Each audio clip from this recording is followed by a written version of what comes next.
जब Harry dusty family के साथ रहता था तो उसके पास कभी भी मिठाइयाँ खरीदने के पैसे ही नहीं होते थे। लेकिन अब तो उसके पास जेब में सोने और चांदी के इतने सारे सिक्के थे जितने वो जितनी बार चाहे उतनी बार मार्स बार खा सकता था। लेकिन उस लेडी के पास मार्स बार थी ही नहीं। उसके पास जो भी सामान था उसमें बर्टी बॉट्स की हर स्वाद की टॉफ़ी, डुबल की बम्बल गम, चॉकलेट की मेंढक, कद्दू की पेस्ट्री, कढ़ाई केक वगैरह वगैरह चीज़ें थी। कोई चीज़ छूटी ना जाए इस डर से हैरी ने हर चीज़ थोड़ी थोड़ी खरीद ली।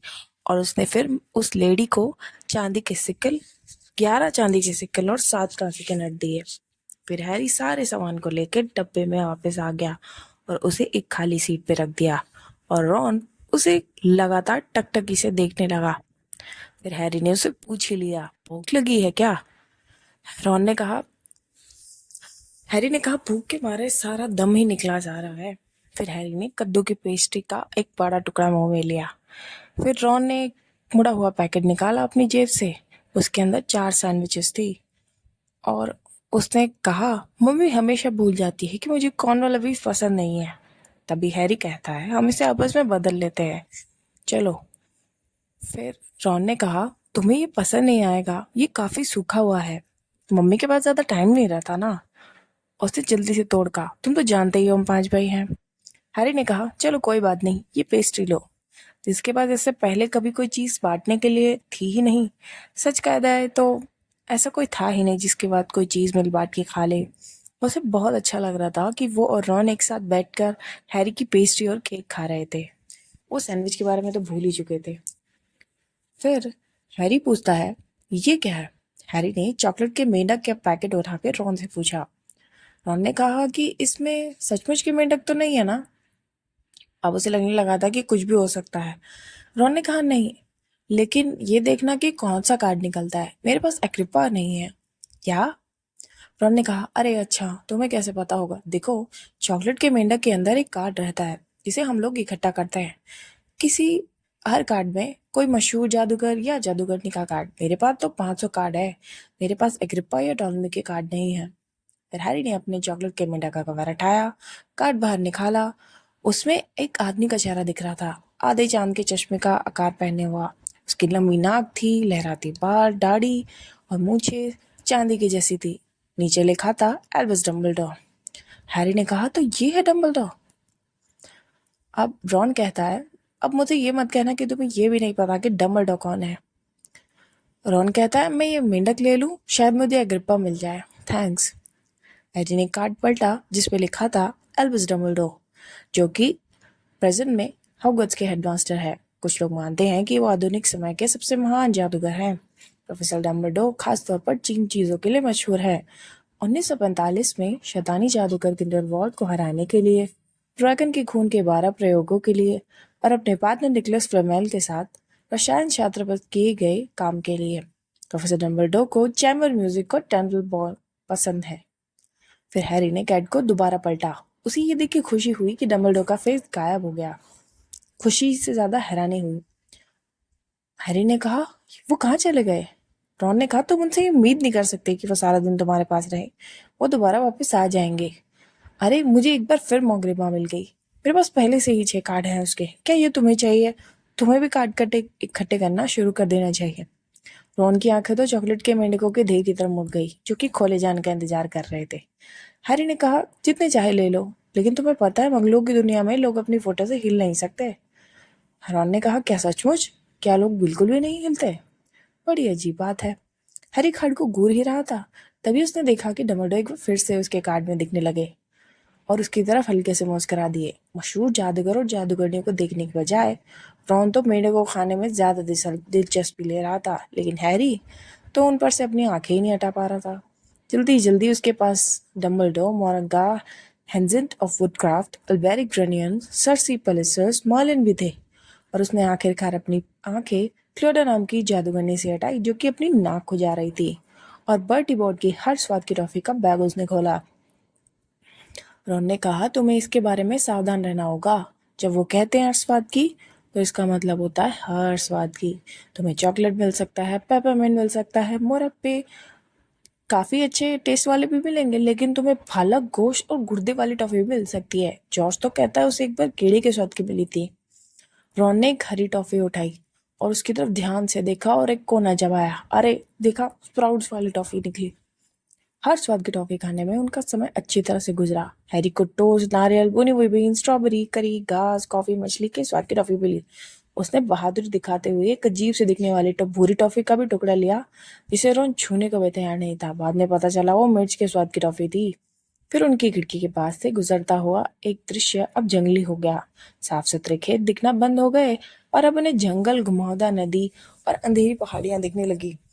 फिर किसी ने उनके डब्बे पर दरवाजा खटखटाया। फिर वही गोल चेहरे वाला लड़का अंदर आया, जिसे हैरी ने प्लेटफॉर्म नंबर 9:45 पर देखा था। उसकी आंखों में आंसू थे। उसने कहा, सॉरी, परंतु क्या क्या तुम लोगों ने मेरा मेंढक देखा है? हैरी ने कहा, मैंने हैरी ने कहा, इशारा किया, नहीं देखा। फिर उसने कहा, मैंने उसे फिर से घुमा दिया, वो हमेशा मुझसे दूर भाग जाता है। हैरी ने कहा, वो मिल जाएगा। उसने कहा, हाँ, लेकिन तुम्हें अगर दिखे तो प्लीज बता देना। फिर वो चला गया। रॉन ने कहा, मैं नहीं जानता वो इतना परेशान क्यों है। अगर मैं मेंढक लाया होता तो इसे जल्दी घुमा न देता। ध्यान रहे, मैं स्कैबर्स को लाया हूँ, इसलिए मैं इस बारे में झूठ नहीं बोलता। चूहा जो कि अब भी रॉन की गोद में सो रहा था, वो मर भी जाए तो आपको पता नहीं चलेगा। मैंने कल उसे पीला करने की कोशिश की थी ताकि मैं उसे और इंटरेस्टिंग बना सकूं, लेकिन मेरे मंत्र का उस पर कोई असर ही नहीं हुआ। मैं तुम्हें दिखाता हूँ। फिर अपने संदूक से उसने एक छड़ी निकाली जो कि काफी टूटी फूटी थी, हर जगह से चटकी हुई थी। यूनिकॉर्न का बाल लगभग बाहर झांकने लगा है। खैर, फिर उसने अपनी छड़ी घुमाई ही थी कि तभी डब्बे का दरवाजा एक बार फिर से खुल गया और जिस बच्चे का मेंढक खो गया था वो एक बार फिर लौट आया, लेकिन इस बार उसके साथ एक लड़की थी। वो हॉगवर्ट्स की यूनिफॉर्म पहन चुकी थी। उस लड़की ने कहा, क्या किसी ने मेंढक देखा है? नेविल का मेंढक गुम गया है। उसकी आवाज काफी रौबदार थी, बाल भूरे घने और सामने के दांत थोड़े बड़े थे। उन दोनों ने ही कहा, हमने पहले ही बता दिया था कि हमने मेंढक नहीं देखा। लेकिन लड़की उनकी बात नहीं सुन रही थी। वो तो उसकी छड़ी को नोटिस कर रही थी। अरे, तुम जादू कर रहे हो? चलो देखते हैं। फिर वो बैठ गई। रॉन चौंक गया। रॉन कहता है, ठीक है, सूरज, चंदा, मक्खन खा लो, इस धब्बेदार चूहे का रंग बदल डालो। फिर उसने छड़ी घुमाई, लेकिन कुछ भी नहीं हुआ। स्कैबर्स पूरा का पूरा ही था, और जबकि वो तो सो रहा था। लड़की ने कहा, क्या तुम्हें यकीन है ये मंत्र असली है? वैसे कुछ असर तो नहीं हुआ। मैंने तो सिर्फ आसान मंत्रों का प्रयोग किया है और वो हमेशा काम करते हैं। मेरी फैमिली में कोई भी जादूगर नहीं है। लेकिन जब मुझे चिट्ठी मिली तो मैं बहुत हैरान हुई, लेकिन जाहिर मैं बहुत खुश भी थी। मेरा मतलब, मैंने सुना है कि यह जादूगरी का बेहतरीन स्कूल है। मैंने कोर्स की बुक्स भी लगभग सारी याद कर ली हैं। जाहिर है, मुझे लगता है कि ये काफ़ी होगा। वैसे मैं हरमाइनी ग्रेंजर हूँ। और तुम्हारा नाम क्या है? उसने सारी बातें इतनी तेजी से बोली, हैरी ने रॉन की तरफ देखा। वो दोनों ही चौंक चुके थे। रॉन कहता है, मैं रॉन वीजली। हैरी ने कहा, हैरी पॉटर। क्या सचमुच? जाहिर है मैं तुम्हारे बारे में सब कुछ जानती हूँ। अपनी नींव मजबूत करने के लिए मैंने कोर्ट्स के बाहर की भी काफी बुक्स पढ़ी हैं। और तुम्हारा नाम तो आधुनिक जादू की बुक्स, गुप्त कलाओं का उत्थान और पतन 20वीं सदी की सारी जादुई घटनाओं में है। हैरी चौंक गया। क्या सचमुच? हाँ भगवान, क्या तुम्हें मालूम भी नहीं? अगर मैं तुम्हारी जगह होती तो अपने बारे में सब कुछ पता लगा लेती। क्या तुम में से कोई ये नहीं जानता कि तुम किस हाउस में जाओगे? मैंने पूछा है कि मेरी इच्छा है कि मैं गरुड़ द्वार में रहूं। वो सबसे अच्छा हाउस लगता है। मैंने सुना है कि खुद डम्बलडोर भी इसी हाउस से थे। वैसे मेरे ख्याल से चील गार्ड भी बुरा नहीं होगा। खैर, अब लोग अब चलते हैं और नविल का मेंढक टूटते हैं। तुम दोनों भी अपने ईयरफोन्स पहन पहन लो, हम लोग जल्दी पहुंचने वाले हैं। फिर वो चली गई। रॉन कहता है, मैं चाहे जिस भी हाउस में रहूं, मैं ये चाहता हूँ कि ये लड़की उस हाउस में ना रहे। बेहुदा मंत्र, ये मुझे जॉर्ज ने बताया था। शर्त लगा सकता हूँ वो जानता था ये फुस्सी बम है। हैरी ने पूछा, तुम्हारे भाई किस हाउस में है? रॉन ने कहा, गुरुद्वार में। और फिर उदास हो गया। मम्मी और डैडी भी इसी हाउस में थे। अगर मैं इस हाउस में नहीं गया तो न जाने वो लोग क्या कहेंगे। मुझे तो लगता है कि चिल्का भी बुरा नहीं होगा, लेकिन जरा सोचो, कहीं मैं नाग शक्ति में चला गया तो। आ, हैरी पूछता है, क्या ये वही हाउस है जिसमें वोल, मेरा मतलब है तुम जानते हो कौन था? रॉन ने कहा, हाँ। देखो, मुझे लगता है कि स्कैबस की पूंछ के सिरे का रंग थोड़ा हल्का हुआ है। हैरी ने रॉन के दिमाग को हाउस से अलग ले जाने की कोशिश की। तो हॉगवर्ट्स से निकलने के बाद तुम्हारे दोनों भाई कर क्या रहे हैं? रॉन कहता है चार्ली रोमानिया में ड्रैगन की पढ़ाई कर रहा है और बिल अफ्रीका में ग्रिंगॉट्स के लिए कुछ कर रहा है। तुमने ग्रिंगॉट्स का नाम सुना है? इसका दैनिक जादूगर के हर पेज पे छपा है, लेकिन मुझे नहीं लगता कि मंगलों को ये उपकार पढ़ने का मिलता होगा। किसी ने एक बहुत सुरक्षित तिजोरी से सामान चुराने की कोशिश की है। हैरी ने घूरा। क्या सचमुच?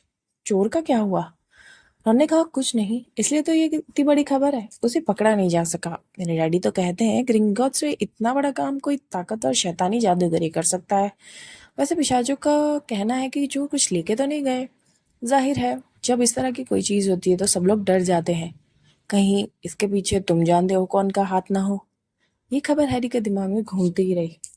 जब भी तुम जानते हो कौन का जिक्र होता, उसे डर का कांटा सा चुभ जाता। उसे लगता कि इस जादुई दुनिया में कदम रखने वाला लेकिन वोल्डेमॉर्ट ज्यादा आरामदेह है। उसकी कोई चिंता ही नहीं होती। फिर रॉन ने कहा कि तुम्हारी फेवरेट क्विडिच टीम कौन सी है? हैरी ने कहा मुझे क्विडिच का नाम भी नहीं मालूम। क्या? अच्छा जरा ठहरो, ये दुनिया का सबसे अच्छा खेल है। और फिर वो शुरू हो गया।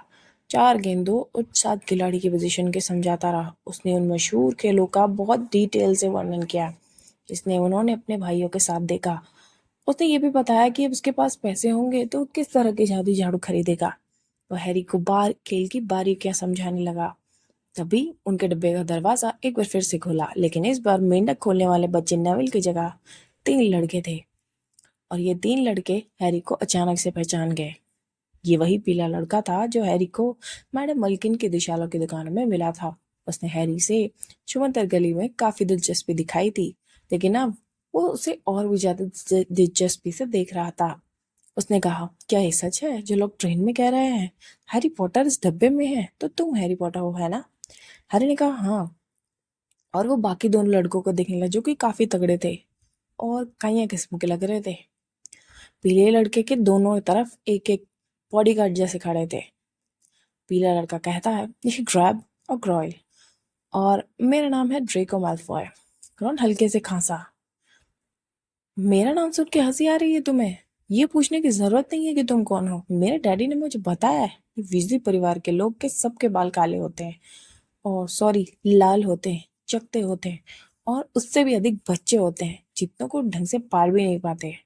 फिर वह हैरी की तरफ मुड़ा। तुम्हें जल्दी पता चल जाएगा हैरी कि कुछ जादूगरी परिवार दूसरों से ऊंचे होते हैं।